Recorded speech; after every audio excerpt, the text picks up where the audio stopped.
Hi friends, మనం ఈరోజు మన తెలుగు సాంస్కృతిక సాంప్రదాయాలకు ప్రతీక అయిన గంగిరెద్దుల ఆట వెనుక ఉన్న పురాణ కథ గురించి, శివుడికి గంగిరెద్దుకు ఉన్న సంబంధం గురించి ఈ వీడియోలో తెలుసుకుందాం.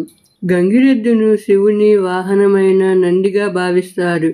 గజాసురుని కడుపులో ఉన్న శివుడిని రక్షించడానికి విష్ణుమూర్తి గంగిరెద్దుల మేళాన్ని ఏర్పాటు చేశాడని పురాణాలు చెబుతున్నాయి.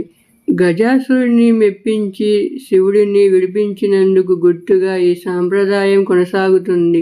ఇంటి ముందుకు గంగిరెద్దు రావడం అనేది లక్ష్మీదేవి వచ్చినట్లుగా శుభానికి సంకేతం. గంగిరెద్దులను రంగురంగుల బట్టలు, గంటలు, పూలతో ఎంతో అందంగా అలంకరిస్తారు. గంగిరెద్దుల వారు సన్నాయి వాయిస్తూ డూడు బసవన్న అంటూ పాటలు పాడుతారు.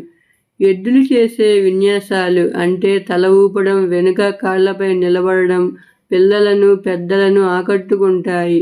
నేటి కాలంలో ఈ కళారూపం తగ్గిపోవడానికి ప్రధాన కారణం ట్రాక్టర్లు మరియు ఇతర యంత్రాల వాడకం పెరగడంతో ఎద్దుల ప్రాముఖ్యత తగ్గింది. గంగిరెద్దులను ఆడించే వారికి వచ్చే ఆదాయం వారి జీవనానికి సరిపోవడం లేదు. ఈ వృత్తిపై ఆధారపడిన సంచార జాతులు ఇప్పుడు ఇతర పనుల కోసం పట్టణాలకు వలస వెళ్తున్నారు. గంగిరెద్దులను పెంచడం, వాటికి మేత వేయడం మరియు అలంకరించడం ఖర్చుతో కూడుకున్న పని కావడంతో చాలామంది ఈ వృత్తిని వదిలిపెడుతున్నారు. ఈ జానపద కళను కాపాడుకోవడానికి ప్రభుత్వం మరియు ప్రజలు సహకరించడం ఎంతో అవసరం.